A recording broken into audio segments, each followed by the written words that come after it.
Assalamu alaikum. So today we are gonna start. We are gonna resume our topic of Seerah from the book Muhammad by Martin Lings, and it's gonna be chapter 3 and 4 today. We are going along with the narration and understanding and diving deep through the lines uh, about the author and about the book and understanding the seerah of Prophet Muhammad sallallahu alaihi wasallam. Today it's gonna be chapter 3 and 4. Chapter 3 is Quraysh of the Hollow, and chapter 4 is recovery of a loss. So we have today Sister Hafsa and Brother Nofal that are going to be narrating and explaining the content, inshallah. And this is going to be really good, inshallah, and we will dive deep.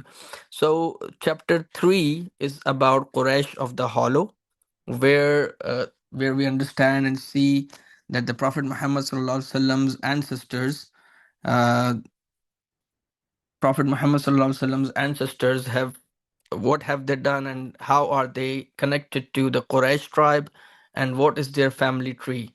So it's gonna be really good and I hope you'll enjoy. I'll ask Sister Hafsa to come up and explain a bit about uh, Qusayy bin Kilab. Sister Hafsa. السلام عليكم ورحمة الله. بسم الله الرحمن الرحيم. الصلاة والسلام على سيد الأنبياء والمرسلين وعلى آله وصحبه وبعد. Okay, today we're going to shed some light on one of the most famous and the most illustrious figure in the lineage of our holy prophet Rasulullah sallallahu alaihi wasallam, and he's the most you can say the most important or the most famous of his in the lineage of our Rasulullah sallallahu alaihi wasallam. So there were two important Quraysh. One was Fihr ibn Malik, which was a few generations before Qusayy ibn Kilab. But today we're going to discuss Qusayy ibn Kilab, who was the king Qusayy. And the most important reason I wanted to really discuss about this figure is because when we study Seerah, we just begin with the birth of Rasulullah sallallahu alaihi wasallam, and we just talk about his just immediate relatives like Sayyidina al-Muṭṭalib or Abu Talib or the mention of Nabi sallallahu alaihi wasallam's father. But we forget, or we don't even talk about this illustrious figure, the Qusayy ibn Kilab, who was a king in the lineage of Rasulullah. And he was the first person who actually gathered the Quraysh, and he established the kingdom, the dynasty, the Qurayshid dynasty. So he's called, he's from the lineage of Sayyidina Ismail. So he's from Banu Ismail, and he's a Qurayshi. So was Fihr ibn Malik. And Fihr ibn Malik was also the person who, there were only a few tribes of Sayyidina Ismail, from the lineage of Sayyidina Ismail, that were left in Makkah. So he combined them. So he was also called the Quraysh who combined, or who brought them together. So that's what it means to bring together, the Mujami'. So Queen Qusayy, how he got power is also a very interesting story. I'm just going to briefly touch upon that, but it's important to notice that it's not like there was no civilization, there was no organization, there was no parliament, there was no form of government, because we think, oh, it just came in the desert and then that's how it started, and there was no previous civilization, which is completely false. There were certain kings who were ruling, and this area was not like completely in isolation, or they were in peace treaties, they were in certain pacts with the other civilization, the routes they were taking. And we're going to talk about later about another important figure in the lineage of our holy prophet sallallahu alaihi wasallam. So let's start with Qusayy bin Kilab. So he is the one of the most famous progenitors of the Quraysh dynasty. So he was actually when he was born in Makkah, he was who was in power. So we talked about Khuza'a being in power, taking power from the Juramites in Makkah. So this is now the time period. It is way after when Khuza'a are in power, and they stayed in power up to 300 to 400 years, I guess. And then this is the time before the birth of Rasulullah sallallahu alaihi wasallam, 200 to 400 years before the birth of Rasulullah, 200 to 300. I think it's 4 generations before Rasulullah. So this Qusayy ibn Kilab takes power. And how he takes power is interesting because when he was born, he was orphaned very young. So his mother, there was a traveler or the very important notable person who came from Syria, and he married. His mother did not remarry until that person came, and he asked her hand, and he married her. She married him, and they took his name was Qusayy ibn Kilab's original name was Zayd ibn Kilab. So they took Zayd. So Zayd was travels to Syria with his mother and the stepfather. He raises Zayd as his own. They also have another son. And for some reason, later in his life, Zayd finds out that he was from Banu Qudaa, right? So he does not belong to Banu Qudaa. He actually belongs to Quraysh. So he comes back to Makkah, and he sees his mother tells him, you are from a very noble lineage. Actually, the people who you belong to are the one who are the one who hold the keys of the Kaaba, and who are uh, um, who have the responsibility or who look after the Kaaba and everything. So, but when he comes, he returns to Makkah, and he sees the Khuzā are in power. They don't hold the keys of Kaaba anymore. The lineage is very noble, but the power is not there. So what he does he was a very patient. He was a very strategic, an amazing mastermind, and a diplomatic person. And you will see the reason why Quraysh, the power stayed in the Quraysh, and even from the hadith of Rasulullah, we see that Nabi Sallallahu Alaihi Wasallam emphasized that the power should stay in Quraysh, and why this was held as a central as a key point in the power struggle. That why Quraysh? So he was the original one who really organized all the ministries. So he takes power from Khuzā with a very tactical way, and then he marries into the Khuzā. He marries a woman from Khuzā, the family who is in power, and actually he becomes the son-in-law of someone who is in power, from one of the tribal chiefs. So he plays very, very intelligently, and he takes hold of the keys of Kaaba. And then there's a war that erupts, and then because now Khuzā can see that a Qurayshi, from a different tribe, has taken the keys, and this is an act of war, and we don't hold the keys anymore. But then they were not powerful. They do, have they side with another. They join forces with another tribe, Banu Bakr. But then they were not strong enough. So Banu Qudaa, here the Qurayshis join with Banu Qudaa, join forces with Banu Qudaa, and they both fight, and then they overthrow the Khuzā.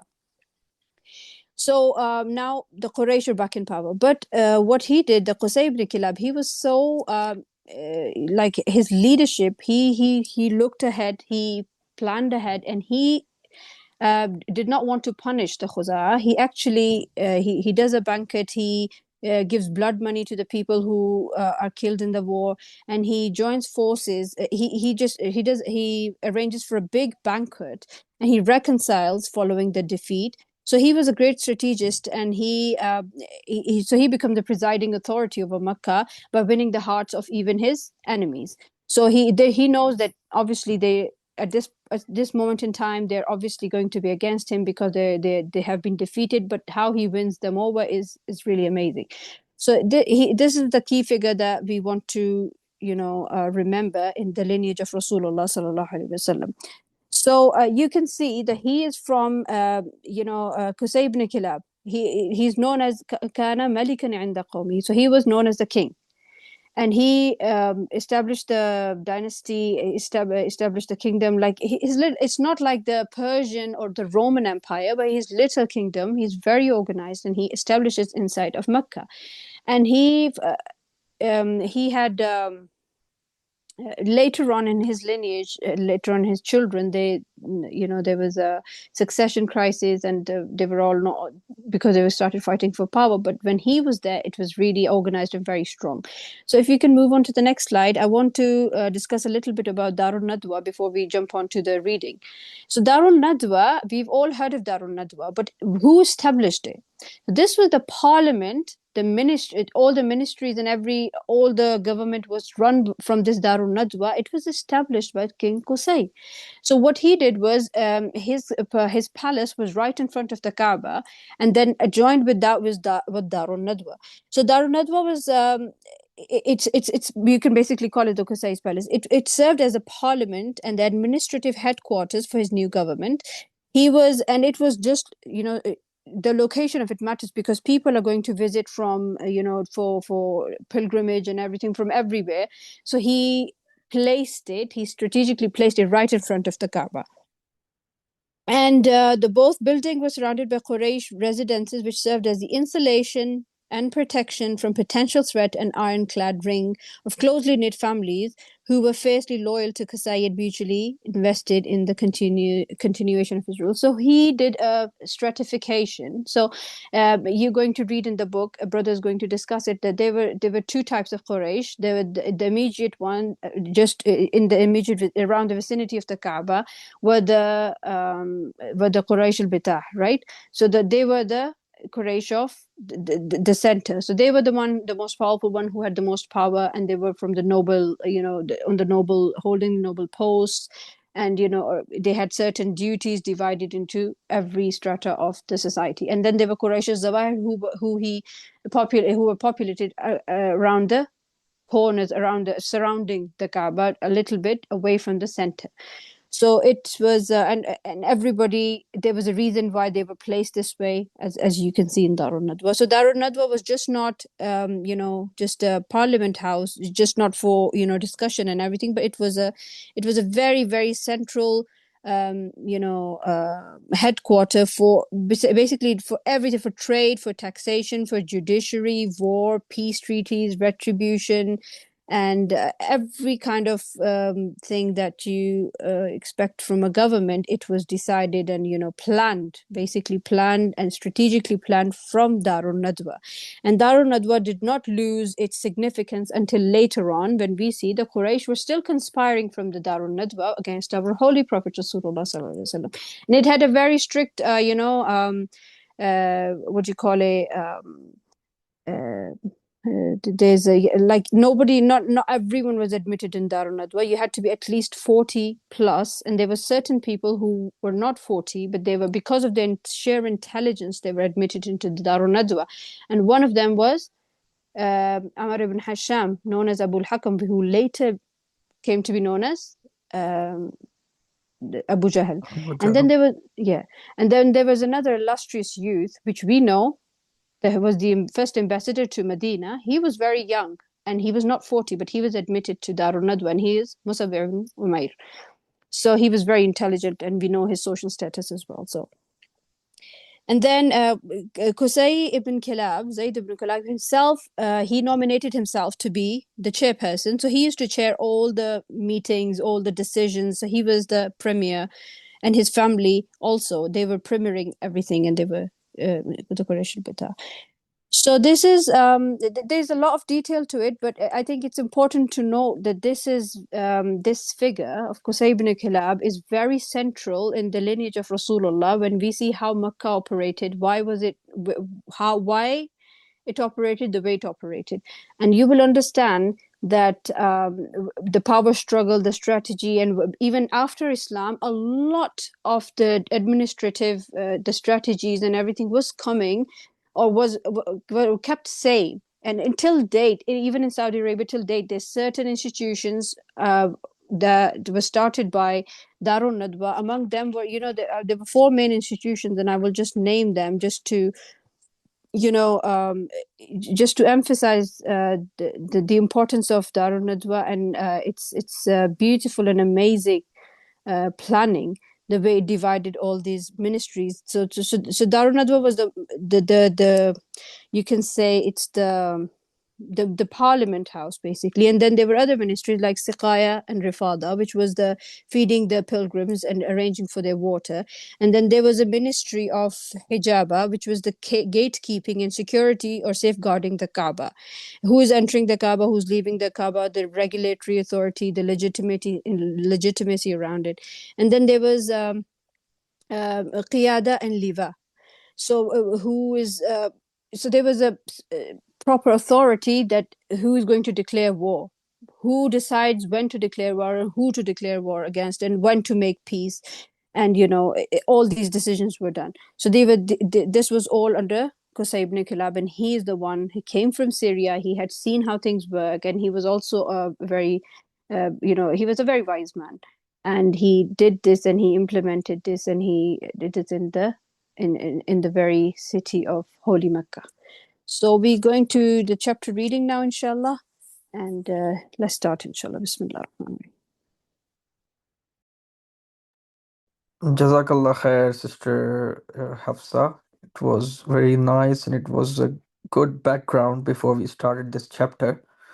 So now today we have this chapter 3, Quraysh of the Hollow, which means, by the way, Quraysh al-Bitah. So Bitah Quraysh. This, as Sister Hafsa mentioned generously. So Bismillahir Rahmanir Rahim. Now we're going to start the narration.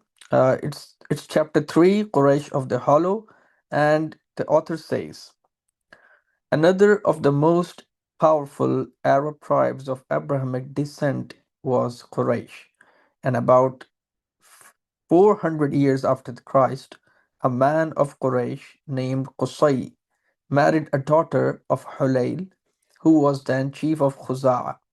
And as Sister Hafsa rightly mentioned, that it was from the Qahtani tribe, which ruled over Makkah before the Quraysh did.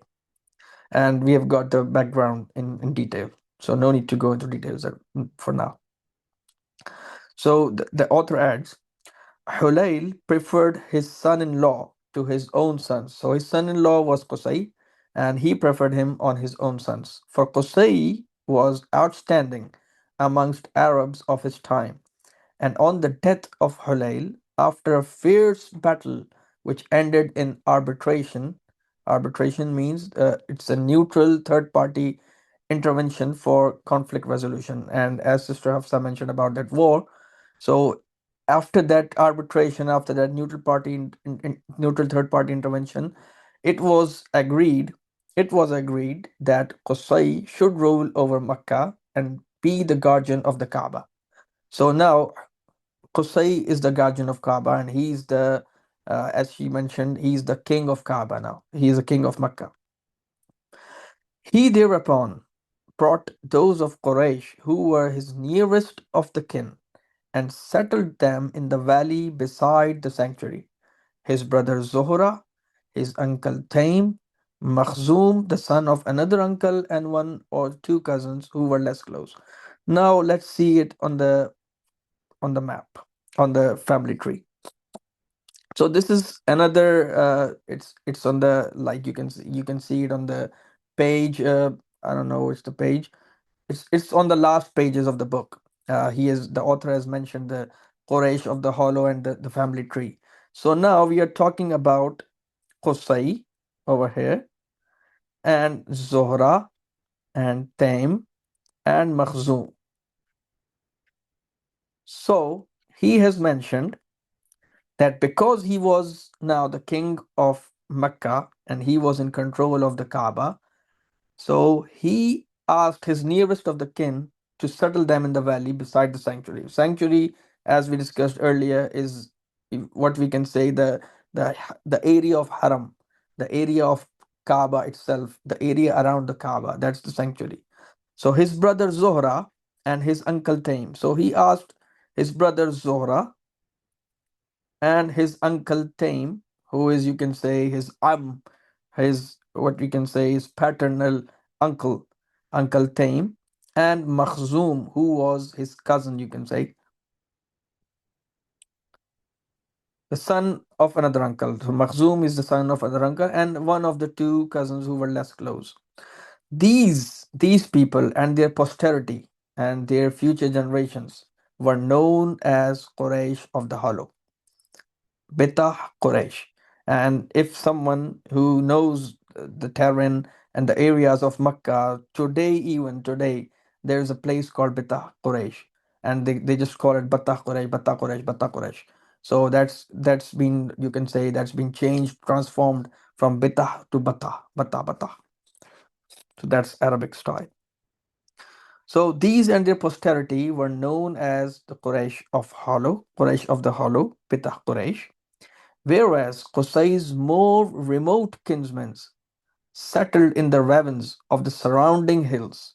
So now we have to just visualize, there's Kaaba, and the Kaaba is around the Kaaba is a sanctuary. What you can say is the Mataf on this day, and the current day, in the present day, Mataf, and the whole building around it. That's the area of where the Quraysh of the Hollow, or Quraysh Betah Quraysh, used to reside.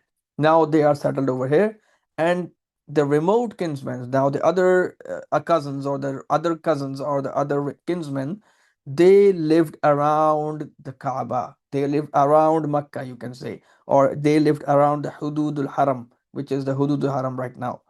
So they settled in the ravines of the surrounding hills, because we mentioned earlier in the previous session, we discussed the geographical location of Kaaba, and we discussed the hills and the places from where the Yemen route, incense route, used to pass. The other side, the northern side, to the Canaan, the southern to the Yemen, and other one west of it to Jeddah, towards the Red Sea.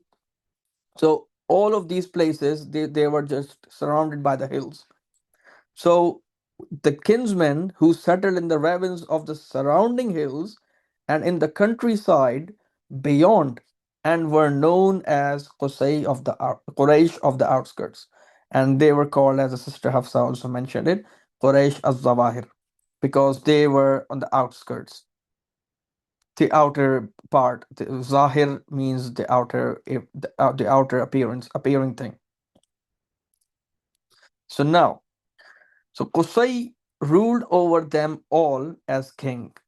We already discussed that, because he was the king now with undisputed power, and they paid him a tax every year on their flock, so that he might feed those of the pilgrims who were too poor to provide for themselves. So now Qusay, because he was the king, without any disputed power, he was undisputed ruler of the Makkah, and of the Kaaba. So all of the people, all his kinsmen, and all the people, all his subjects, you can say, they paid him a tax every year on their flocks, because they had the flocks, they had the lands, they had the routes, the trading, and everything. So they all paid him taxes.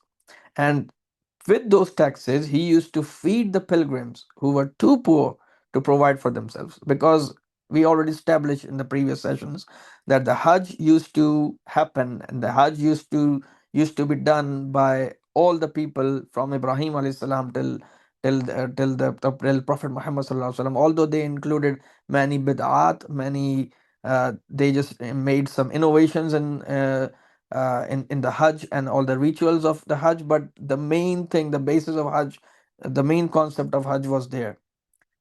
So the pilgrims who used to come for Hajj, if they are too poor, Qusay used to feed them.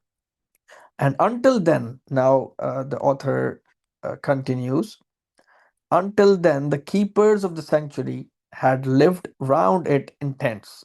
Now, at that time, when Qusay bin Kilab was made the ruler of Kaaba, made the ruler of the Makkah, or the king of Makkah, until that time, there were only tents around the Kaaba, and so all of the people, they were like living a nomadic life. But what happened now? But Qusay now told them to build themselves houses. Now Qusay encouraged all of these people to build themselves houses, like bricked houses, like the permanent houses, not the temporary ones. Because having already built himself a spacious dwelling, having him already built himself a spacious dwelling, which was known as the house of assembly. So now Qusayy has encouraged all of the people to build a house, build the permanent houses, and because he has already built a spacious dwelling for himself also, and now that house, as Sister Hafsa mentioned, was the house of assembly or Darun Nadwa. So this was the house that was the main assembly house or the decision making place, and it was like the parliament house, the top notch parliament house of that time. All was harmonious, but seeds of discord were about to be sown. It was a marked characteristic of Qusay's line that in each generation there would be one man who was altogether preeminent. Now, everything was fine, and now, but the discord is about to happen.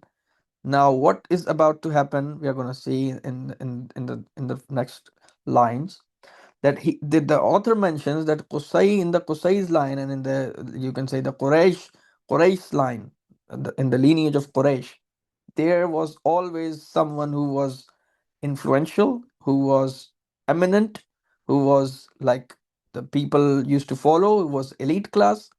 So, like Qusay himself, he was like an influential man, he was an eminent man among, and he was like distinguishing with others, he was distinguished with others. So Qusay himself was also preeminent, but among Qusay's four sons, now the author mentions, amongst Qusay's four sons, this man was Abdu Manaf, who was already honored in his father's lifetime.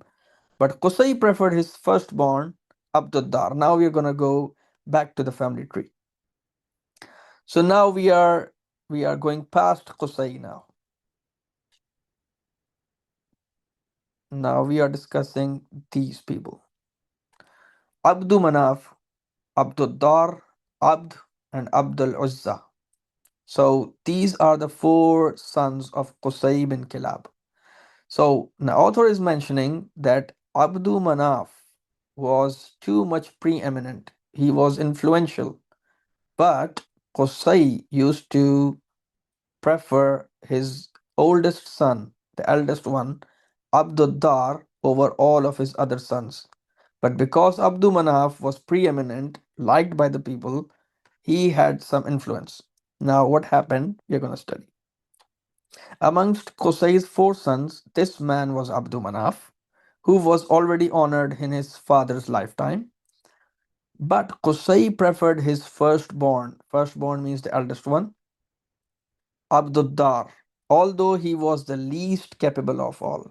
So he was not well really capable as compared to Abdu Manaf, but he was preferred due to being the eldest one. He was preferred by Qusay bin Kilab. And shortly before his death, shortly before the death of Qusay, he said to him, now Qusay is saying to Abd-Dār, my son, I will make you equal to the others, even if even if people honor them more than you. No one will enter the Kaaba unless you open it for them. No one except you will tie the Quraysh Quraysh flag of war. No pilgrim in Makkah will drink water unless you allow it, and no one will eat food unless it comes from you. The Quraysh will not make any important decision unless it is done in your house. So basically, he's trying to say that Darun Nadwa will be yours. So because Darun Nadwa made all these decisions, there was no flag of war tied except in Darun Nadwa. There was no pilgrim fed except in Darun Nadwa. There was no food given to anyone except by the decision of Darun Nadwa. And there was no main important decision made in the whole of that land except in Darun Nadwa. So in short, he's saying that you are going to have the whole authority of Darun Nadwa, and everything's going to be through your tongue or through your decision. So having thus invested him with all his rights and power, he transferred to him the ownership of the House of Assembly. Yeah, that's so. So Darun Nadwa was given to him, ʿAbd, the eldest one. Now, out of filial piety means respect towards the parents. So he respected his father's decision. Abdul Manaf accepted without question his father's wishes. But in the next generation, half of Qusay's, half of Quraysh gathered round Abdul Manaf's son Hāshim. Now we are going more down. We are now going to the lineage of Abdul Manaf now. So Abdul Manaf had these children: Abdul Shams, Hashim, al-Muṭṭalib, and Nawfal. So these four were the most famous ones: Abdul Shams, Hashim, al-Muṭṭalib, and Nawfal. So what happened after the death of Qusayy bin Kilab? Abd-Dār was given the authority. But what happened in the next generation? Half of the Quraysh gathered around Abdul Manaf's son Hashim. And he was now again, as we mentioned, that there was one eminent person in the Quraysh at every single time. So in the previous generation it was Qusay, after that it was Abdul Manaf, and after him it was Hashim. And that was the divine preparation that was being done for the Prophet Muhammad sallallahu alaihi wasallam's arrival in this world. And it is too much, like it gives goosebumps if you go and feel this, like if you feel this, the arrangement of the Prophet Muhammad sallallahu alaihi wasallam's arrival in this world, that if you see the lineage of the Prophet sallallahu alaihi wasallam, only that person who is the holder of the lineage of the Prophet sallallahu alaihi wasallam was the most influential one in the whole time. Now, half of Quraysh gathered around Abdul Manaf's son Hashim, and he was clearly the most foremost man of his day, and demanded that the rights be transferred from the clan of Abd-Dār to his clan. Now we can see that Abd-Dār was the son of Qusay, and he was given all the rights of Kaaba and everything. The House of Assembly, Darun Nadwa, was given to Abd-Dār. But now Hashim, from the lineage of Abdul Manaf, he became influential, and all the half of the Quraysh, they gathered around Hashim, and they demanded that every right that was given to Abd-Dār should be given to Hashim. So now what was to follow? Those who supported Hashim and his brothers were the descendants of Zohra and Taim. Now going back to this one again. So now the ones who supported Hashim were the descendants of Zohra, who was the brother of Qusay, and Taim, who was the uncle of Qusay, and who was the direct descendant of Murrah, and he was an influential leader of Quraysh as well. And he was the clan of Ban Abu Bakr and Talha. He was from that clan. So now these persons, these guys, they were in support of Hashim, and their descendants, they were in support of Hashim, except those of the eldest line. And the eldest line, they were Abd-Dār. So eldest, these people, and from this one, because he was the eldest one, Abd-Dār, so his lineage was not in support of Hashim's authority. So there was like a team up. They were like teamed up, for one team for Hashim. The other ones, the opponents, they were already in the support of Abd-Dār. So now the descendants of Makhzum and of the other remoter cousins maintained that the rights should remain in the family of Abd-Dār. So the descendants of Makhzum. So this person is Makhzum.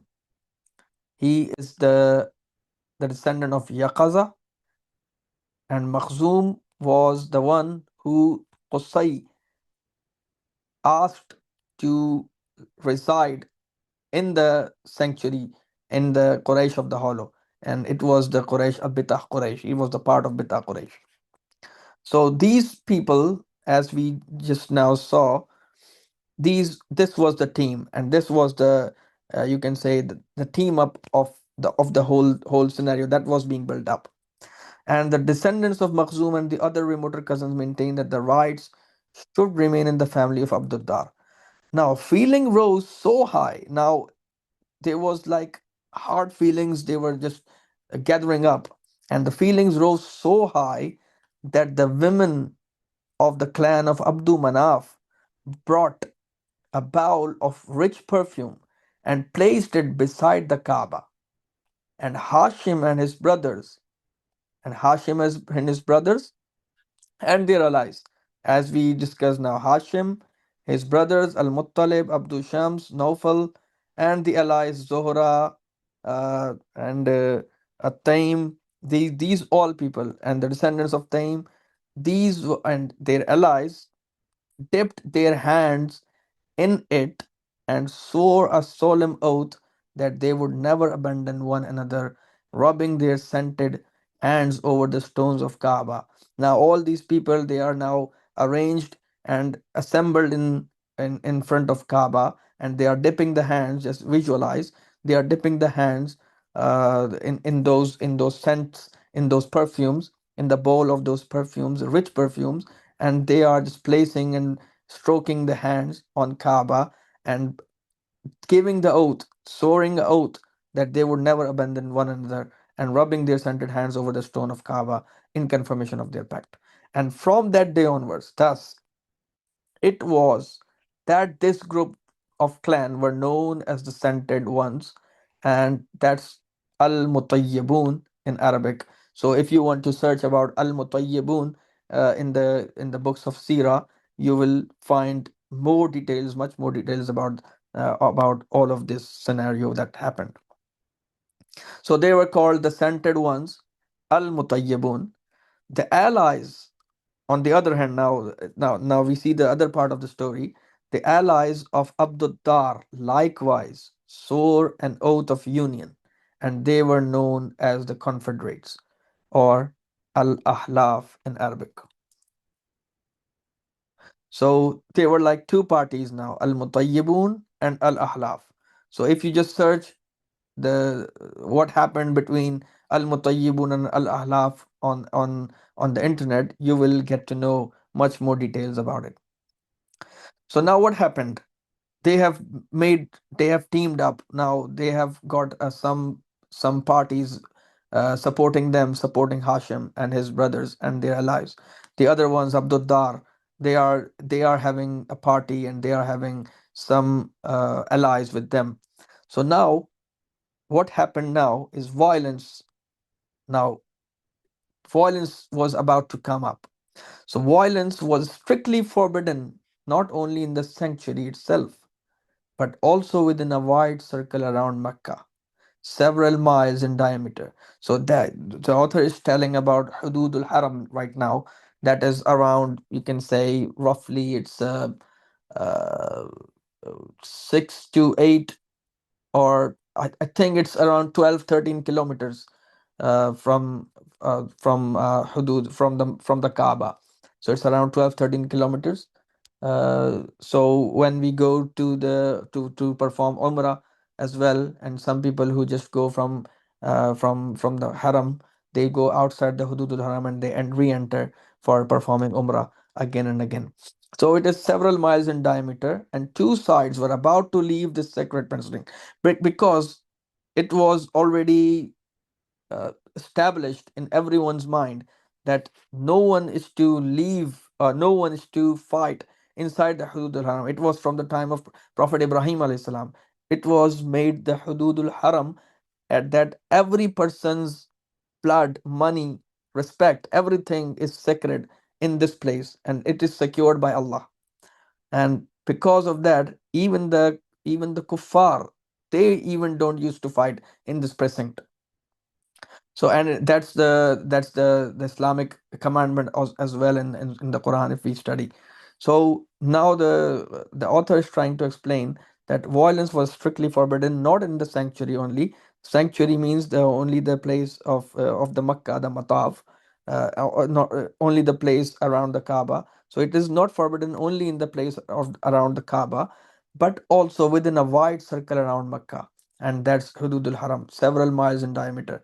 And the two sides were about to leave this sacred precinct, are about to leave this Hududul Haram in order to fight a battle to the death. Now they were about to leave outside the Hududul Haram when a compromise was suggested. Now they were given, like, someone suggested a compromise, that let's do a compromise, let's not fight. And it was agreed that the sons of Abdul Manaf should have the rights of levying the tax and providing the pilgrims with food and drink, whereas the sons of ad-Dār should retain the keys of Kaaba and their other rights, and that their house should continue to be the house of assembly. So this was the decision made. This was the compromise that was made, that let's not fight, and now uh, let's divide the responsibilities. Now let's divide the authorities. So what was decided, that Abdul Manaf will have the rights. He will have the rights, the sons of Abdul Manaf, so Hashim, he will have the rights of levying the tax and providing the pilgrims with food and drink, whereas the sons of Abd-Dār should retain the keys of the Kaaba and other rights, and that their house should continue to be the house of assembly, or Darun Nadwa.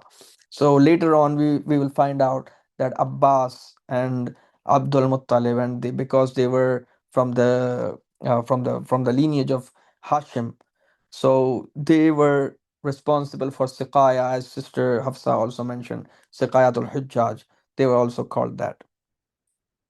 So what happened now? Hashim's brothers, and who were his brothers? Abdul Shams, Muttalib, and Nawfal, as we have seen in this family tree.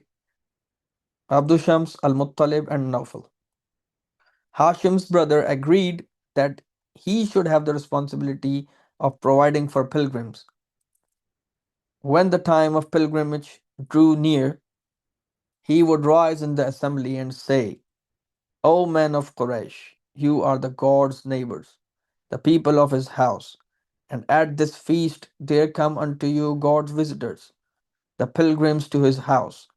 They are God's guests, and no guests have such claim on your generosity as his guests. If my own wealth compass it, could compass it, I would not lay this burden upon you. So it's sort of a appeal to donate. It's sort of a appeal to give, to take part in the donation, and give to take part in providing for the pilgrims, or who are the hujjaj to his house. So because Hashim didn't have too much of you can say wealth. He could not provide everyone from the pilgrims. So he has to request whenever it was the time of Hajj, when the Hajj time came drew near. So he would stand up in the assembly in the Darun Nadwa, and he would ask for this generous donation act. So this is the crux of the whole thing, and I would like now Sister Hafsa to come up and continue from here till we end this Assalamu chapter. alaikum again. Yeah. So before we start reading from here, I want to give a brief backdrop of who was Hashim. So his own name, like we know, as we found out, a lot of people, a lot of these noblemen were known by other names that were given to them for some reason. So, and they were not, leadership wasn't easy, and it was all about sacrifice and completely putting yourself in the line of fire, and everything. So Hashim, his name was Amr al-Ula. Right. And why was he called Hashim? We'll find out. So he was a very philanthropic and charitable person. And as you've seen, how he's telling his people that you have to feed, you have to, who we are. He's telling them of their own noble lineage and reminding them of the responsibility that they have upon themselves. So what he would do is, so the Arab, well, you can see it was not a very fertile piece of land that they had in Mecca. So in famines and everything, he would go, especially travel to Syria and bring flour and grains from there. And he was a very community-minded person. So he was, because he had the ministry of Siqaya. Somebody's mic is open, if you can mute it. So Siqaya and Rafada. So he was holding that ministry of feeding the pilgrims. So what he used to do, so there's two things here. Now, before him, there were caravans traveling towards Syria and Yemen, but they were not as organized as were organized by Hashim. So he did certain changes. Because of him, he was mentioned in Surah al-Quraysh. And we will go look at Surah Quraysh a little later. So what you have to keep in mind is that an Arab itself, there was not much, there was not much production of wheat, grains, and everything inside of the Arabian Peninsula. So they had to travel. Because they were the tribal leaders, so they were traveling, as I said. So, and because Qusayy ibn Kilab had the influence and the power and standing that he had, they had already secured treaties with the kings of the region, with the king, like if they're traveling to Syria, so they are coming in contact with the Byzantine Empire.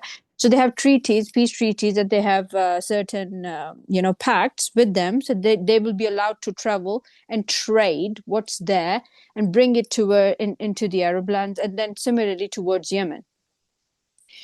So so Hashim was held, you can highlight, brother. Hashim was held in much honor, both at home and abroad. So he has a reputation, both at home and abroad. And it was he who established the two great caravan journeys from Mecca, the caravan of winter into the Yemen, and the caravan of summer to northwest Arabia. So this is what was mentioned in Surah Quraysh. لإيلاف قريش إيلافهم رحلة الشتاء in رحلة الصيف. رحلة الشتاء ورحلة الصيف. So shita means the winter and saif is the summer. So in the winter they used to, لإيلافهم رحلة الشتاء والصيف. فليعبدوا رب هذا البيت. So this is an attribute. This is like a tribute, or this is mention of the goodness of the people of basically of Hashim and Quraysh. The Quraysh were already doing it before Hashim, but Hashim organized it in a very amazing manner. And so they were. He secured these two passes. He made them even more secure. He went into it became like a cooperative route, and he did it in a very structural and a systematic way. And he established this system. So that's why he was he's mentioned, and he was held in high honor because now he has this ministry. So he structured it. So, securing in their trade caravan to Yemen in the winter and Syria in the summer, because we know Yemen is in south. They used to go in the summer to the south, and they used to get all the goods, trade, traveling, and then they used to, there was a lot because the Quraysh themselves, they were a mercantile house. They were so much into trade, so they had to find out which product to get from where, and they had to bring it into the markets of Arabia and Mecca because people used to travel from everywhere, and it was on the incense route, as we know before from what we read last week. So people would come here, and it will be a center of trade in itself, and because of what they've bought from Yemen and from Syria, so all the goods would be there in their markets. Let's go back to reading, please. So الذي يطعمهم من جوع وآمنهم من خوف. So this is the ayah that emphasizes that they're feeding the people in hunger, in poverty, and the Hujjaj who are coming there, they're arranging to feed them because everything was not there in Arabia. So they had to, before the people would visit for the pilgrimage, they should have the provision. So now, and beyond it to Palestine and Syria, which was then under the Byzantine rule as part of the Roman Empire, as we've mentioned this. So both journeys lay along the ancient incense route, and one of the first main halts of the summer caravans was the oasis of Yathrib. So now this is the mention of Medina. Now, what is an oasis? Oasis is basically a place where there's sign of life. There's some water in the middle of a desert. So, and there's palm trees. So now Medina is an oasis because it's fertile, it's green, and there's water and there is greenery and palm trees there. So when you see, if you're traveling up north from Mecca, you see Medina is a few hours from Mecca, and it's towards the travel to Syria and Palestine. You have this city, the holy city of Medina. It was the ancient name of Medina, pre-Islamic name of Medina was Yathrib. So this oasis had at one time been chiefly inhabited by Jews, but an Arab tribe from South Arabia was now in control of it. So now this is a mention that the Jews from, when there was a diaspora of Jews all around the world. So there were a lot of them came to different parts of Arabian Peninsula. Some went to Yemen, some went to Medina, some settled in Medina. So they were also in power as well in Medina. So this is the mention of that the Jews nonetheless continued to live there in considerable prosperity, taking part in general life of the community while maintaining their own religion. Now, Jews were a very central, not just central, they were the masterminds in Medinan politics when Prophet ﷺ came. So that's why there was this power struggle. They were always conspiring against our Rasulullah, that, whatever Rasulullah faced. So because they were very central, they were very established in Medina. The Jews nonetheless continued to live there in considerable prosperity, taking part in the general life of the community while maintaining their own religion. As to the Arabs of Yathrib, they had certain matriarchal traditions. So there's a patriarchy and a matriarchy. Matriarchal tradition is when matriarchy is basically when women folk are in power. And we know from history what we studied last week as well. We see from the matriarchal point of view, who was the first governess of Mecca? She was Sayyidah Hajra. So that was also a matriarchy, and the Jurhamites honored her. So this is another. Now we're going to learn about a very notable figure, a key figure, a woman in the lineage of Rasulullah sallallahu alaihi wasallam. So matriarchal tradition then were collectively known as the children of Qayla after one of their ancestresses. So it's talk about a woman from Banu Qayla. So, but they had now branched into two tribes which are known as Aus and Khazraj after Qayla's two sons. So Qayla was one of the ancestors of Aus and Khazraj. His two sons, one was Aus, one was Khazraj. And we know these are the two notable tribes in Medina when Nabi Sallallahu Alaihi Wasallam, our holy prophet, migrated to Medina. Now here we need to understand that Nabi Sallallahu Alaihi Wasallam he's just not migrated to a very completely alien place, because he has some ties. We're going to learn what are the ties of our Rasulullah with Medina. So one of the most influential women of Khazraj was Salama, the daughter of Amr of the clan of Najjar. Now, don't be overwhelmed by these different name of the tribes, the name of the people. It's not obviously upon you to remember all of them, but just for the understanding. So Salama, she was from the Khazraj, and she was the daughter of Amr, and the clan was Najjar. We hear Banu Najjar in Seerah. So here she is, Salama, who was from Khazraj. She was from the tribe. So Khazraj is the main tribe, and then the sub-tribe, one of the sub-tribe of Khazraj is Najjar. And Hāshim asked to marry him. So now we're talking about Medina now. And Hāshim is traveling up north to Syria. And here he proposes to Salama. She consented on condition. So now she has a condition that the control of her affairs should remain entirely in her own hands. So now she's the one of the chief figure. She's the chief of her tribe, right? And she goes that I do not want to forego. You cannot be the leader. I'm going to deal with the things I am already dealing with. Yes, I can marry you if you leave me to this. If you do not interfere in my affairs. And when she bore him a son, she kept the boy with her in Yathrib. So now, when she has a son with Hashim in Medina, she chooses to keep him in Medina because Hashim is a very notable figure of Quraysh in Mecca. But she keeps Hashim's son in Medina. She raises him. Sorry. Until he was 14 years old or more. So now he reaches the age of Bulugha. He grows up completely in Medina. Hashim was not averse to this, like he agreed to this. He was not in any opposition to this decision. Now, for despite the oasis fever, which was more of a danger to newcomers than that to inhabitants, the climate was healthier than that of Makkah. Now, there's a few things here. Now Makkah, was usually in Medina. There was a thing called the oasis fever, which was particularly related to the place or atmosphere. You can say some kind of allergy, maybe. Some people did not suit this weather, and it's also said that the Prophet ﷺ's father, when he passed from Medina, he got this fever and he passed away because of that. And it also said about, say, the Amina as well, and a lot of people that when she came to visit his grave, she also got this. So it's a certain kind of allergy, maybe atmospheric or weather related. But then Makkah, it was still more healthier than Makkah. Why? Because Makkah was a hub of travelers.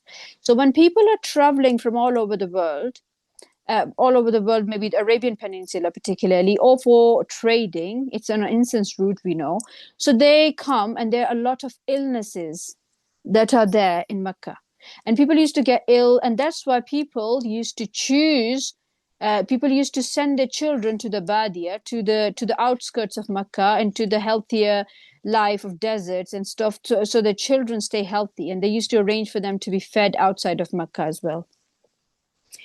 Okay, so moreover, he often went to Syria. So now we're talking about Hashim. So moreover, he often went to Syria and would stay with Salama and his son on the way and there on his return. So traveling towards Syria and coming back from Syria to Makkah, he used to stay with Salama and his son. But Hashim's life was not destined to be long, and during one of his journeys, he fell ill at Gaza in Palestine and died there.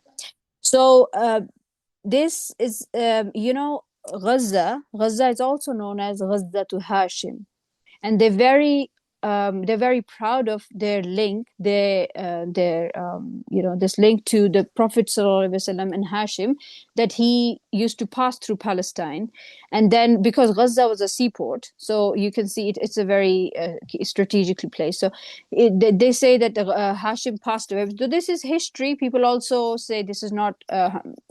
We can't prove it as but it's his history. So it's said that he passed away in Palestine and he's buried there. So Gaza to Hashim, we also know Gaza, but Gaza to Hashim. He had two full brothers, Abd Shams and Muttalib, as brother mentioned in detail, brother Zain, that about Abd Shams and Muttalib, about the lineage of Rasulullah. Now we're talking about Hashim's brothers, Abd Shams and Muttalib. And one half brother Naufal. But Abd Shams was exceedingly busy with trade in the Yemen and later also in Syria, whereas Naufal was no less busied with trade in Iraq. Now the whole family is very mercantile family in trading. And I forgot to mention that, in the Arabia, in Makkah, there was not enough days. So what they used to, when they used to travel, they used to get whatever is needed from dates and wheat to raisins, to ivory, oud, the tanned leather, the spices. Yemen was known for spices, silk, grains, textiles, oils, and even weapons. So all this was not present in where they were. So they had to trade to bring all these goods. So they had huge caravans and of camel. They used to bring all these goods into Mecca. So you can imagine this family, how busy this family is. And both would be absent from Makkah for longer periods of time, for long periods.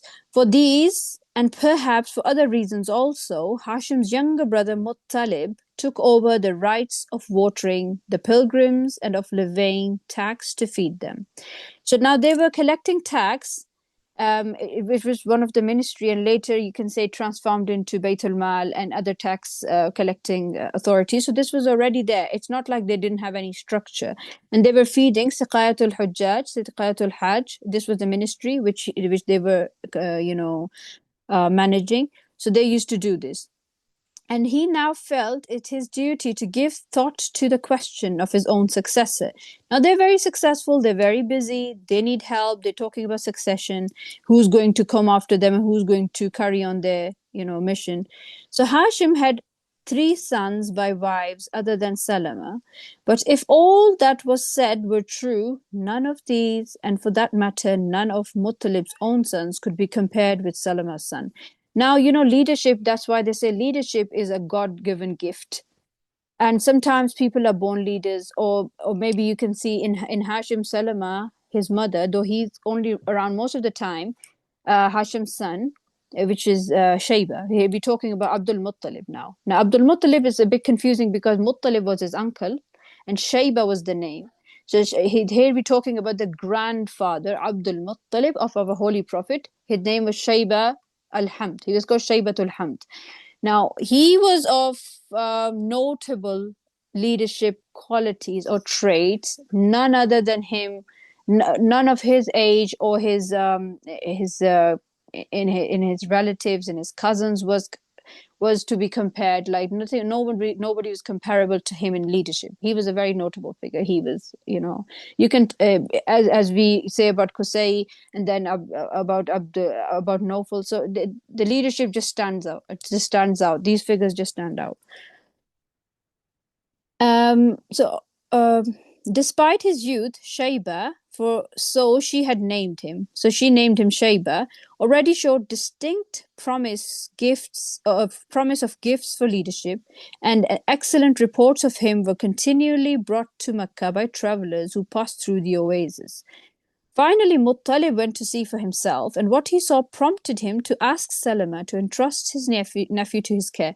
Now, all this time, Shaybah, son of Hashim, is not in Makkah, but people are traveling from Medina to Makkah and from Syria to Makkah via Medina, and they're telling him about this boy, and he's from their family, but they've never met him because he grew in Medina. And then he went to one of the uncles, who was called Muṭṭalib. He went to see Shaybah, and like, okay, so who is this figure? Who is this boy everybody's talking about? And obviously, when he saw, he was equally impressed. So he asked Salama, his mother, to now, because the boy has reached the age of 14, he's mature, and so he should be entrusted into his care.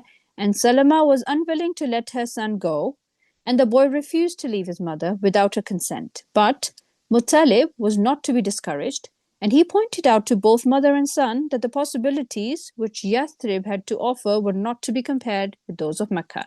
Now he is trying to present the idea of future leadership and the opportunities this boy can have in Makkah. And Medina does not compare to that. So, as guardians of the Holy House, the great center of pilgrimage for all of the Arabia, Quraysh ranked higher in dignity than any other Arab tribe, and there was a strong likelihood that Shaybah would one day hold the office which his father had held, and so become one of the chiefs of Quraysh.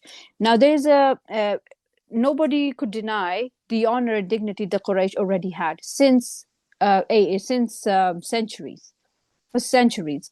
So there was a possibility that he could take the leadership, and he could be, and Salama she was also chief, tribal chief. So she would never, undermine the leadership or the honor and the dignity that Quraysh had. So she agreed. But for this, he must first be integrated into his people. But he doesn't know his people. Now, Shaybah is obviously living in Medina. He's not well accustomed to how the life is in Mecca, and he's not, integrated, or you could say assimilated well into the people of Mecca. No more exile from outside could hope to attain to such honor.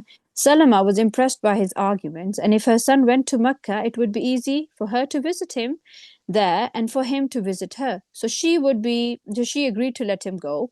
Muttalib took his nephew with him on the back of his camel, and as they rode into Mecca, he heard some of the bystanders say, as they looked at the younger stranger, Abdul Muttalib, that is al-Muṭṭalib's slave. So he's now bringing this boy, and nobody knows who this boy is, and he's riding on the camel. So he was called Abdul Muttalib because he's a slave, or because he's the owner of that boy who's bringing him into the city.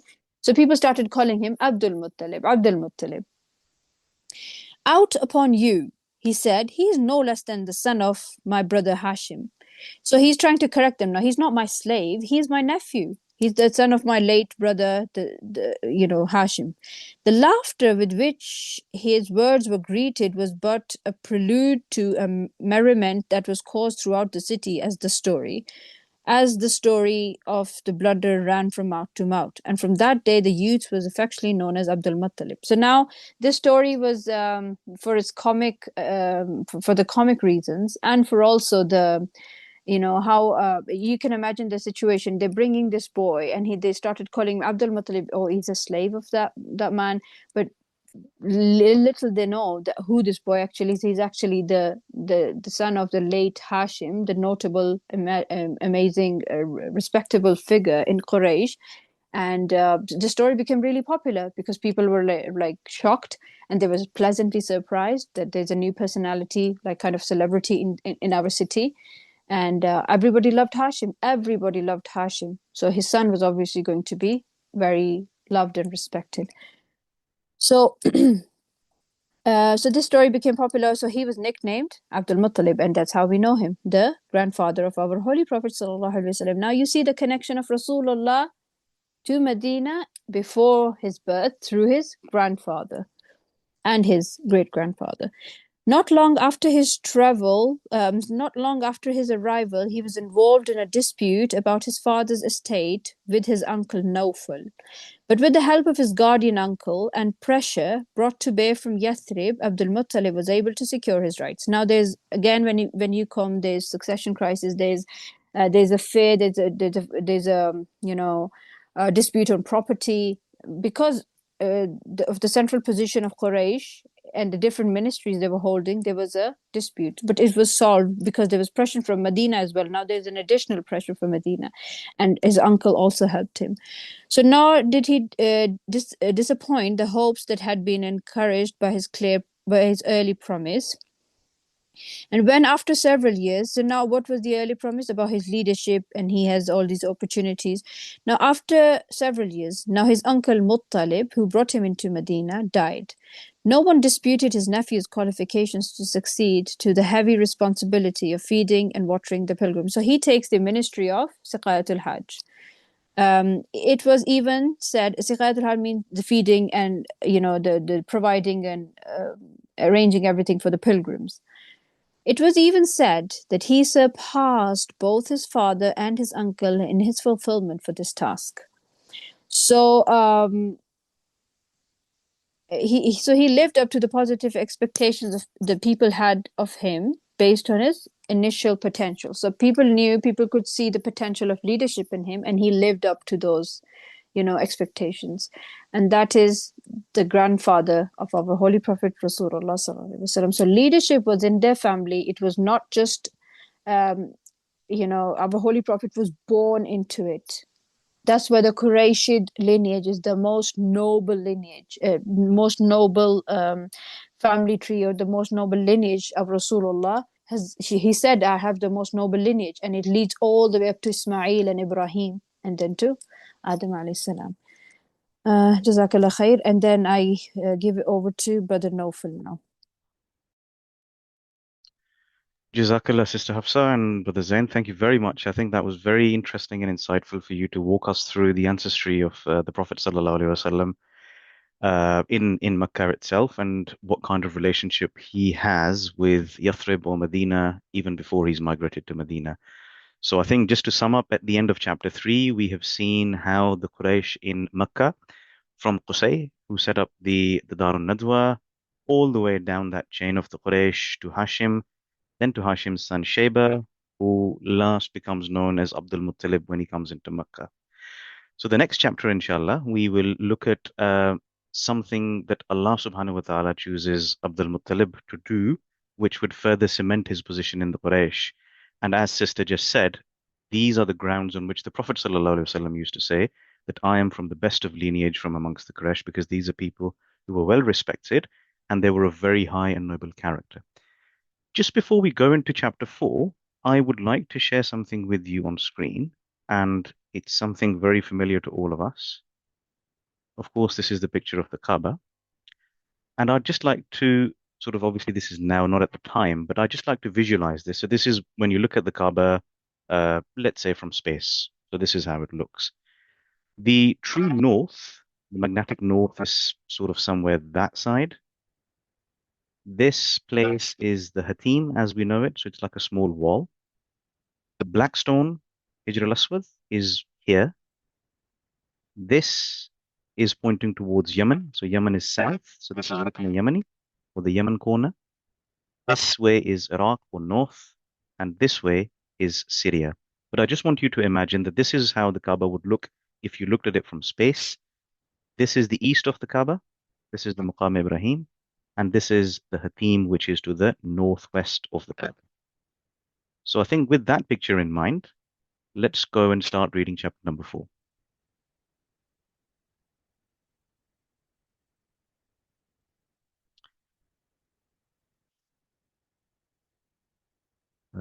Hopefully you can, Brother Zain, can you see my screen on the book? Yes, I can see it. Okay. So chapter 4 is about the recovery of a loss, and as I said, we have now seen ʿAbd al-Muṭṭalib, who has arrived in Makkah, and inshallah here we'll see how Allah chooses him to do something really special. So let's start reading this together. Adjoining the north side of the Kaaba, there is a small precinct surrounded by a low semicircular wall. Well, that's what we've just seen in the image that I shared earlier. So that's talking about the Hatim, the semicircular wall. The two ends of the wall stop short of the north and west corners of the house, leaving a passage for the pilgrims. But many pilgrims make wide their circle at this point and include the precinct within their orbit, passing round the outside of the low wall. So hopefully that image that I shared earlier now comes to light, that we have the Kaaba, and to the northwest of the Kaaba we have the Hatim. And at the time, even of the time of ʿAbd al-Muṭṭalib, people used to respect that place, and they used to go around the Hatim, which is what we currently do as well in Hajj and Umrah. This space is named as Hijr Ismail because we believe the tombs of Ismail alayhi salam and Hajar alayhi salam, or Hagar, lie beneath the stones which pave it, or which are around or below the Hatim. So this is the significance of the Hatim for us, which is why it's so well respected amongst us as Muslims. ʿAbd al-Muṭṭalib, or his name Shaybah, as we learned earlier, so loved to be near the Kaaba that he would sometimes order a couch to be spread for him in the Hijr. And one night, when he was sleeping, a shadowy figure came to him in a vision and said, "Dig, sweet clarity." So this is unfortunately where the English is going to get slightly classical, and just bear with me and I'll try and explain as much as we can, but this is the sort of classical English. So he's having a vision or a dream when he's sitting within the Hijr, because he loves to be near the Kaaba, and this vision says to him, "Dig, sweet clarity." So what is sweet clarity? He asks. But at this time, the speaker vanishes. He nonetheless felt such happiness and peace of soul when he woke that he determined to spend the next night in the same place. So clearly he's had a very good vision and he's quite happy about it, but he doesn't actually know what that vision was, because all it said was, "Dig, sweet clarity," which doesn't mean anything at this stage. So he spends the next night at the same place, and then the visitant returned and said, "Dig, beneficence." Beneficence and clarity, I think in simple language, we can just say that this vision or this shadowy figure that's coming to him in these visions is saying, you need to dig something good, or you need to dig towards something good. But again, this question or his question received no answer, because dig beneficence or dig sweet clarity doesn't really mean anything. So the third night, he stays there again inside the Hijr or inside the Hatim, as we'd call it. The third night, he was told, dig the treasured hoard. So hoard means an accumulation of wealth or treasure, as we say. And yet again, the speaker vanishes at this questioning. But the fourth night, so this is now the fourth night consecutively, as we know, the fourth night, the command was dig Zamzam. So this is where he's now had a vision for 4 consecutive days or nights probably, and he doesn't know what it is, but he knows it's something really good because that's how he feels. And we know from the hadith of Sallallahu Alaihi Wasallam that when we have dreams, and if we feel good, then there is an inclination that these dreams are from Allah Subhanahu wa Taala. So he's had this dream, but finally the vision has actually said to him, "You need to dig Zamzam." And at this time, when he said, "What is Zamzam?" Because this question, I'm just going to pause here to say, well, why did he ask this question about what is Zamzam? He's al-Muṭṭalib, he's living in Makkah. Why is he asking Zamzam? Should he not know about Zamzam in the first place? Well, no, as we covered in the last week, because the Zamzam well was buried when the tribe of Jurham was outcast from Makkah. And when they left, they completely buried and filled up that well with sand. And now a lot of time has passed from that day. It's been hundreds of years, and therefore the well has completely gone. And as the well goes over time, the name has gone as well. So that's why in Makkah, it is safe to presume nobody actually knows what Zamzam is. And that's why Abdul Muttalib, even though he's an outsider into Makkah from Medina, but still, he doesn't know what Zamzam is because nobody knows what Zamzam is. So the speaker says, and the English here is slightly classical, but let's just read it together. Dig her, thou shalt not regret. So in simple English, dig it, and you will not regret. For she is thine inheritance. Thine means yours. So dig it because it's your inheritance. So it's saying that this is something to do with your bloodline. From thy greatest ancestor, which of course means Ismail alayhi salam and Hajra. Dry she never will, nor fail. That's pretty straightforward. To water all the pilgrim throng. Throng means like a group of people or a group of pilgrims. So this vision that he had, and he asked the question, what is Zamzam, has now explained to her that you need to dig it because it's something to dig. He doesn't know what it is, but it's to dig it. And it's from his greatest ancestors. And it will never dry or fail. And the purpose of this well is to water the pilgrims. So now Abdul Muttalib has been given this task by this shadowy character or vision. And then the speaker told him to look for a place where there was blood and dung. So dung is, of course, animal feces in that sense. An ant's nest and pecking ravens. So this is a horrible looking picture because the place has got blood, it's got animal feces, it's got an ant's nest, and it's got ravens around it. So ravens will only come where there's leftovers of food. So ravens are like crows, like really horrible looking crows. And finally, he was told to pray for clear, full-flowing water that will water God's pilgrims throughout their pilgrimage.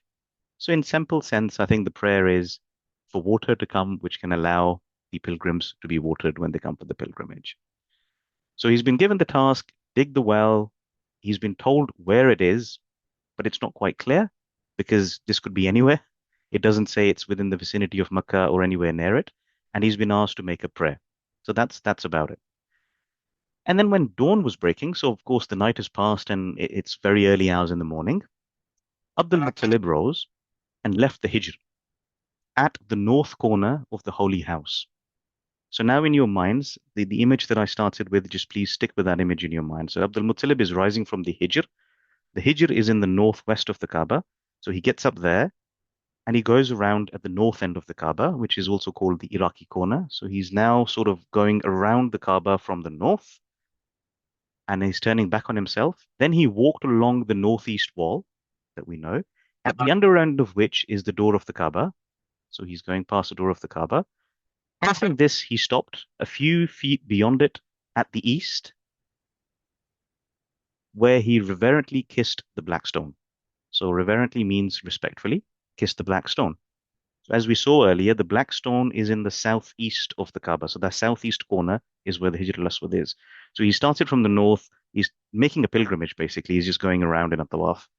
and he's kissed the black stone. And from there, he began the rite of the rounds. So there we go. That's like a small umrah. Going back past the door to the Iraqi corner. So now he's going back, actually. He's making sort of a reverse turn on himself. Across the Hijr, now to the west corner, which is the Syrian corner. And thence to the Yemenite corner, which is towards the south. So he's kind of done a loop, a big loop. He's gone down and then he's gone back on himself and he's done a loop. The children of Abraham, alike the line of Ismail and Isaac, Isaac, of course, is Ishaq alayhi salam, go around their sanctuaries with a movement opposite to that of the sun. This is interesting because we do make the anti-clockwise movements as we do for our religious pilgrimage. And as he walked from the Yemenite corner to the Blackstone, so now he's moving again from the southwest to the southeast, he could see the dark slope of Abu Qubays. Abu Qubays is the hill or the mountain that's highly visible when you visit Makkah, just outside of Makkah. So now he can see the dark slope of Abu Qubays. Remember, this is early morning, so he's seeing some light come up in these mountains. And beyond it, further eastern hills, sharply outlined against the yellow light. It's early morning, he's done a full tawaf roughly, and he's seeing the hills in the background. 7 times he went round, and each time the light was appreciably brighter, for in Arabia, the dawns and dusks are very brief. That's really understood. Having fulfilled the rite, he went back from the Blackstone to the door, and taking hold of the metal ring which hung from the lock. So now he's at the door of the Kaaba, and he's holding onto the lock or the ring, which is sort of effectively stitched onto the door of the Kaaba. He prays the prayer which he had been told to pray, which was, provide water to water the pilgrims, the pilgrims when they come around. But right now he's made his prayer, but interestingly, as we said earlier, the dream he had was to dig something. He was told the location, which was dirty and awful looking, and he was told to make a prayer. So he's gone around the Kaaba, he's done a tawaf 7 times around, he's made the prayer, but he doesn't know where this place is that he needs to dig. So all of a sudden, there was a sound of wings and a bird alighted in the sand behind him. Then another bird alighted, and having finished his supplication, he turned and watched them strut with their raven's gait. So strutting with the raven's gait is just like if you can visualize crows when they land on something, they sort of walk with their chests out. So it's like a very, like a penguin. They walk like a penguin, crows and ravens. So strutting with the raven's gait actually just means basically those ravens or those crows or those birds that have landed, they're just sort of walking in a sort of flamboyant manner towards what? Well, towards 2 statues. It says to chest basically statues, which were about 100 yards away. So it's not a huge distance from where he was, almost opposite the door. So now he's standing at the door. The door is towards the east of the building of the Kaaba as we look at it from space. And in his background, he can see these birds who have landed on this place, just about 100 yards away. So not that far. So it's almost opposite the door.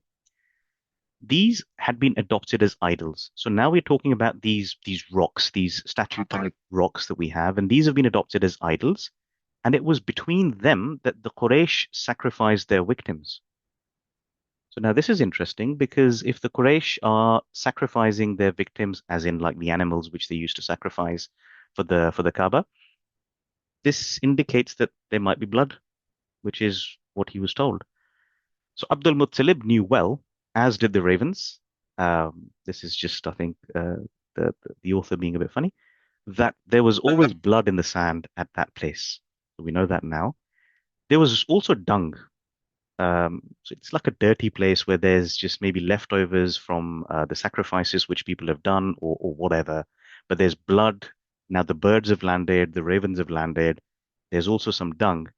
And going up to it, he now saw that there was also an ant's nest.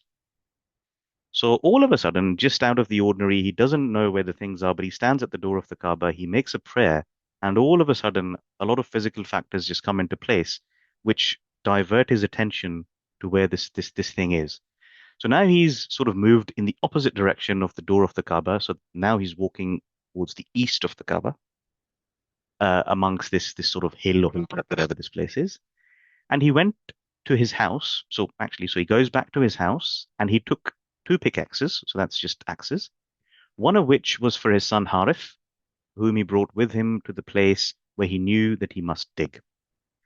The thud of the tools, thud means noise or sound, the thud of the tools in the sand and the unusual sight. Of course, it's an unusual sight because it's a dirty place where people usually sacrifice their animals. And now Abd al-Muṭṭalib, who is a respected person in Makkah and in the Quraysh, all of a sudden he's got two axes and he's trying to dig something. So it kind of looks very unusual that maybe he's lost the plot. For the courtyard could be seen from all sides and soon attracted a crowd. And despite the respect generally felt for Abd al-Muṭṭalib, it was not long before some of them protested that it was a sacrilege to dig at the place of sacrifice between the idols and that he must stop. So, of course, the people respect that place was the place of sacrifice, and he's now sort of going hands in with his axes and his son digging into that place. So, of course, there's a kind of a riot going on here now, and they're sort of shouting him not to be sacrilegious. Sacrilegious means to disrespect that particular place. He said he would not, and told Harith to stand by him and see that no one interfered with his digging. It was a tense moment, as you can understand, and the outcome could have been unpleasant, but the two Hashimites being Abd al-Muṭṭalib and his son Harith, were determined and united, whereas the onlookers had been taken by surprise. Nor did these idols. So earlier we read about these rocks that people used to pray and do the sacrifices to, and now we know that these are idols and they have names called Isaf and Naila, hold a high rank among the idols of Makkah. So these idols do not hold a high rank among the idols of Makkah. So that's how the sentence begins. Nor did these idols, Isaf and Naila, hold a high rank among the idols of Makkah. So because they were just minor idols, it didn't turn into a scuffle. So people had some issues, but it didn't turn into a fight. Otherwise, there would have been a big riot there. And some even said, so now people are talking about these two idols, that they were a Jurhamite man and woman. Jurham was the tribe that originally occupied Mecca at the time of Hajra and Ismail alayhi salam. Then they started committing excesses. Then they were outcast, and now they don't sort of live in the Mecca area. So people have said or assumed that those two idols, Isaf and Naila, were, this is a story, Jurhamite man and woman who had been turned into stone for profaning the Kaaba. So profaning again means hurling disrespect and being sacrilegious to the Kaaba. So anyway, that's just the story. So Abd al-Muṭṭalib continues to dig without any actual without any actual move being made to stop him. And some of the people were already leaving the sanctuary when suddenly he struck the well's stone covering and uttered a cry of thanksgiving to God. So here he's dug and he's hit the rock where obviously the well starts to pour water from. The crowd reassembled and increased, and when he began to dig out the treasure, so let's pause here for a second. Remember we said when Jurham left, in agony of being outcast from Makkah, they buried the well. But inside the well, they buried all the treasure that was in the Kaaba at the time that the pilgrims had bought. So that's why the well in itself, the cylinder of the well, had a lot of treasure. The Jurham expected to come back and then obviously reclaim that treasure, but Allah has other plans as always. So he's now not just digging a well, but he's digging out the treasure which Jurham had buried there. Everyone claims the right to a share in it. So this is interesting and funny at the same time that people are opposing him digging. They don't help him, but now that he's found the treasure, people want to share in it. So this is classic society. Abd al-Muṭṭalib agreed that lots should be cast. So lots is like throwing like a dice. Not effectively a dice. This is also mentioned in the Quran that the Quraysh used to do a thing called azlam, which is arrows. And they used to throw these arrows as a game of chance if they wanted to make decisions like getting married or when to start a business or what business to start. And this is something they believed in, like casting lots. So effectively, it's like throwing a dice and taking a gamble on what the result is, which is something which was banished by Prophet ﷺ when the orders came in. So Abd al-Muṭṭalib agreed, and obviously this is before the time of the Prophet, so this custom of throwing the lots or throwing the azlam, the arrows, exists. So Abd al-Muṭṭalib agrees that the lots should be cast for each object as to whether it should be kept in the sanctuary, so i.e. going back to the Kaaba, or go to him personally because he's dug the place, or be divided amongst the tribe. So this kind of shows that he's a fair man, even though he's dug it himself. But now the people have unrightfully tried to claim some of this treasure, but without saying, "Look, this is mine." He's giving them some sort of a compromise that let's use our established method of casting the lot, and whatever the lot comes out to be, will either go to him or go to the sanctuary, which is the Kaaba, or be divided amongst the tribe. And as I said earlier, that casting the lots, so this, which means casting the lot with the arrows, the Islam, had become the recognized way of deciding an issue of doubt. And it was done by means of divining arrows, as I explained earlier, inside the Kaaba, in front of the Moabite idol Hubal. So just quickly pause here. Moabite. Moabite are Moabs. And remember, if in the last session we said that one of the chiefs of the Khuzar tribe, the guy that we named at the end of last session, Amr ibn al-Hayy, he's the one who first brought the idols into Kaaba. And the first one that he brought was, of course, Hubal. And he brought it from the area of Syria at the time. And the people who were living in the area of Syria at that time, hundreds of years before the Prophet ﷺ, were known as the Moabites. So it's just kind of giving some history, so at least we remember what these references are. And in this instance, so now these guys are casting the arrows or the lots. And in this instance, some of the treasure went to the Kaaba and some to Abd al-Muṭṭalib, but none of it to the Quraysh in general. So Allah had ordained it to be this way, that even after establishing their own method of the game of chance, a lot of it came to Abd al-Muṭṭalib and the rest of it went to the Kaaba, and the people who wanted to lay claim to it walked away with nothing. And there was no complaints in that because that's what they were. And it was also agreed now that the clan of Hāshim, which Sister Hafsa has and Brother Zain has given a very detailed account of how it came to Hāshim and his offspring, should have charge of Zamzam itself, since in any case it was their function to water the pilgrims. So we know that this was their job to water the pilgrims, and now they have the well from which they're going to water it. So this is the background to how the well of Zamzam is rediscovered, lo and behold, by the grandfather of Prophet ﷺ. And the charge for the watering of the pilgrims comes into the household of Hāshim. And this is where the chapter ends. So I think just to sort of quickly summarize it, we just see that Abd al-Muṭṭalib, his name is Shaybah, comes all the way from Medina. He's now established himself in Makkah. And Allah subhanahu wa ta'ala, through the rediscovery of the Zamzam well, chooses him to do this thing. So inshallah, as you can see, now you can feel that Allah is choosing the lineage of the Prophet ﷺ with very respectable people who are doing the right things in the circumstances towards the birth of the Prophet ﷺ as we continue with this journey. So I think at that stage, we will stop here at the end of this chapter. And hopefully, as I've gone along, we have revised some of the things from the previous chapter as well. So it's quick summary, and we've covered some of the sort of classical English words here as well. And I'd just like to stop here with another image, which I shall share in a second. Okay.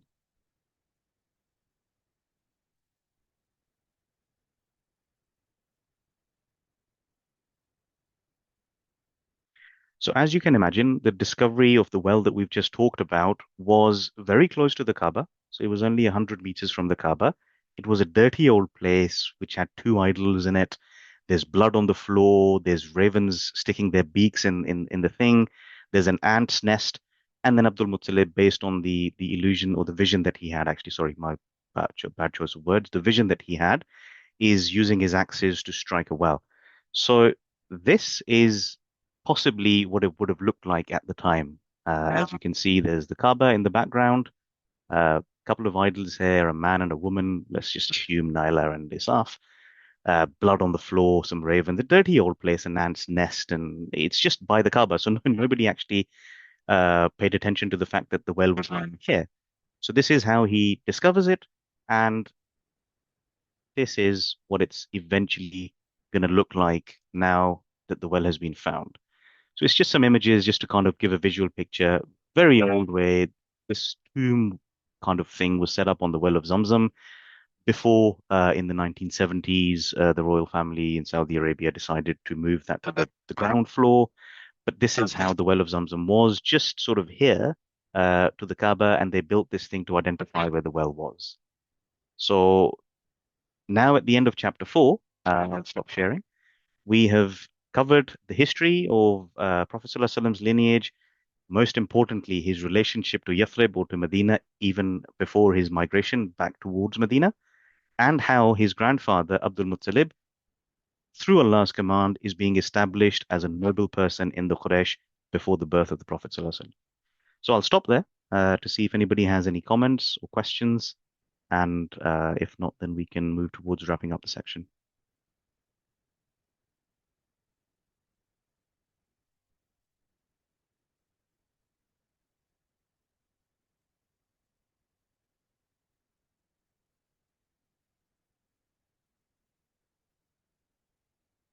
I don't know if you were able to see the images. I've just read a comment that maybe you weren't. Brother Zain, were Yes, you we able to see? saw. Yes, we saw the images. Okay. I guess, Brother Munib, do you have a question? Please unmute yourself and fire away. Okay, I didn't know I can unmute. My question is, why are we so much interested in knowing the lineage of Prophet? Sure, if the others can jump in as well. Firstly, Yeah. I think to read Seerah, it shouldn't just start at the birth of the Prophet ﷺ, because as we understand, prophets are born into a system and they're born into a society where things are happening. So it's not a standstill moment that a prophet is born and that's when the journey begins. There's history behind it. And therefore, studying the lineage of the Prophet ﷺ, number one, to establish his relationship back all the way to Ibrahim alayhi salam, Ismail alayhi salam, to counter the narratives of the Jews that the lineage of Prophet ﷺ is secondary or of a lower quality because they don't respect Ismail alayhi salam as much as they respect Ishaq alayhi salam. In fact, they have a completely different vision. So we need to have knowledge of what's happening historically to defend our position, rightly so, when it comes to the lineage of the Prophet all the way to his ancestral great fathers. But more importantly, as you saw with all the details that Sister Hafsa and Brother Zain shared, there's a lot going on. So there's politics being done in Makkah. There's people who are involved. There's the Darun Nadwa, which is established. So now we're seeing that there's people who are controlling the Makkah and the pilgrims around that. And that sort of defines the landscape in which the events which, inshallah, in the book to come will be happening. So you will see that the issue that the Prophet ﷺ, and I don't want to spoil the book or the Seerah, the first issue he will face is going to be resistance from the Quraysh because he's going to challenge the status quo and he's going to challenge how the Kaaba is used as a place of worship for the idols when it shouldn't be. But how did it get there? That's why we're studying the lineage of the Prophet, that the Kaaba, how the idols came in, who were the people involved, what were their interests and stakes in this, and how amongst all of this carnage we can see the noble lineage of Prophet ﷺ. And so far, all the characters that we've seen from Manāf, Hāshim, and all the way to Shaybah, which is al-Muṭṭalib, we have seen that the people, the direct lineage of the Prophet ﷺ, is people of outstanding character. And people around them want power, they want wealth, they want to be in charge of the politics and be the leaders. But the lineage that we're seeing are noble people, tradespeople, merchants who the society is respecting. And right now, at the end of chapter 4, nobody knows that the Prophet ﷺ is going to be born to the offspring of al-Muṭṭalib. But it's the lineage that matters in the end. And that's why the Prophet ﷺ himself, as we said earlier, used to say that I am from the best in the lineage of the Quraysh, because that does have an impact in how people perceive prophets in the society. So that was my view, but if anybody else wants to share it, please go ahead. Yeah, I would like to add a few things. You brilliantly covered it, and I think we have this habit, or we're just used to analyzing personalities in isolation, in complete isolation. If you do not know any background, I'm just going to give an example that you can understand with. I believe, Manīf, brother, you're from Pakistan. Yeah. Yeah. So if you talk about, like, what's the name of Benazir Bhutto's son, Bilawal Zardari, right? Bilawal Bhutto. You talk about him. You start. He's a leader. But I'm just giving an example that you can maybe relate to understand. So you talk about him, and you do not mention Benazir Bhutto and Zulfikar Ali Bhutto, right? And you just completely ignore that. What are you going to understand if you just talk about him? And you mentioned the death of his mother and the political career of his mother and the illustrious political career of his grandfather. Grandfather. So you're not going to understand what kind of situation he was born into, how he was brought in, the situation he is in now.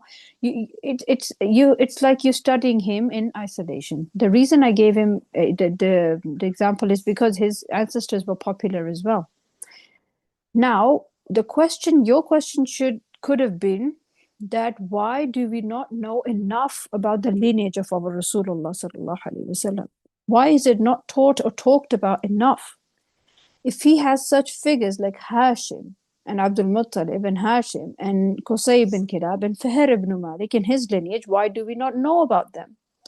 This is the reason we fail to understand the Arabian politics, the tribal mentality, and then we do not understand Seerah. Now we're studying Seerah. Why is it important? Why does Sahiluddin just say it's so important to study Seerah? Because you understand strategy and planning and the system, the society, and every strata. When you study Seerah in depth, now you ignore the tribe, the lineage. Now, just studying this lineage, you will understand why Banu Umayyah did what they did later. This is just the beginning. Now, you go. I shared the first slide. You see where Banu Umayyah are. Why do they have this rivalry with the Quraysh? Their relationship with Syria, and all of them have a relationship with a back and forth to Syria. So it's all understood in a proper context. And if you would not know this history and the lineage of our Rasulullah, when he says that I'm of the most noble lineage, so how are we going to study Seerah with ignoring all this? So we need to know enough, and we need to dig more deeper so we understand. Now you understand Qusayy bin Kilab. You understand Darun Nadwa. Now you see how Qurayshis were and how it started. And it was not like Arab had no civilization, no system, nothing. And it was just started with the birth of Rasulullah. That's not the case. So I hope it's clear. Yeah, good for now. Jazakallah. And just lastly as well, the son of al-Muṭṭalib is Abu Talib, which is going to come. And in the initial years of the seerah of the Prophet ﷺ, there is just one figure which is going to be protecting him from all the Quraysh, and that's going to be him. So that's why the lineage will always come into hand. And inshallah, we'll cover this through this journey, inshallah, if you stay with us. Yeah, Any others?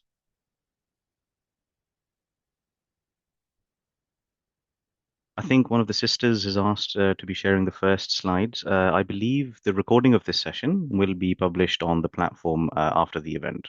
Right, Brother Zain? Yes, you're right.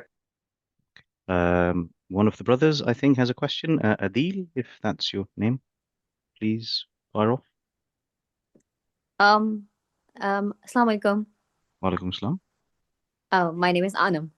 Oh, assalamu alaikum. Okay, sorry, just read the name on the iPad. Yeah, it's my Sure. husband's iPad. First of all, thank you so much. It was amazing. I am so very interested in Seerah of all the prophets because I never had such experience of learning and understanding of Seerah. So I'm very much interested because I feel that nowadays in this world nowadays, whatever the problems and the situations, whatever is happening, this all prophets have struggled. All these problems they have faced, and they have sorted as well by the command of Allah.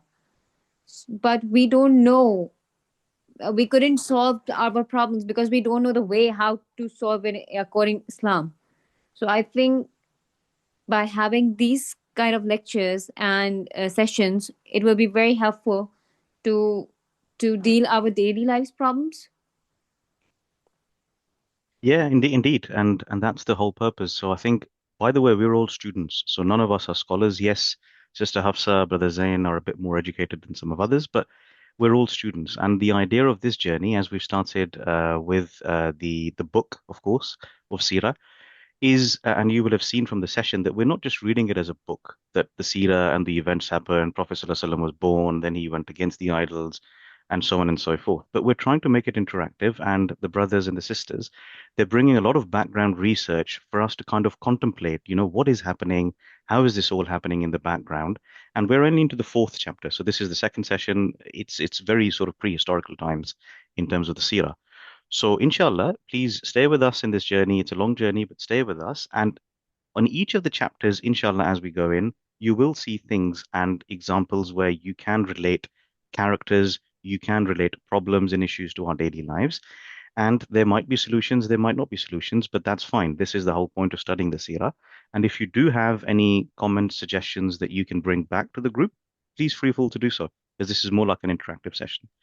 In respect of the other prophets, I know you started off by saying that you're interested in the seerah of the other prophets. We have covered that in a lot of detail, and I would pass that on to Brother Zain, because I think he was leading all of the seerah sessions for Musa alayhi salam, Ibrahim alayhi salam, Yusuf alayhi salam, Lut alayhi salam. So we've covered that last year, right, Brother Zain? I think he's Oh, just sure, left sure. them. Yeah, Right, yeah, right.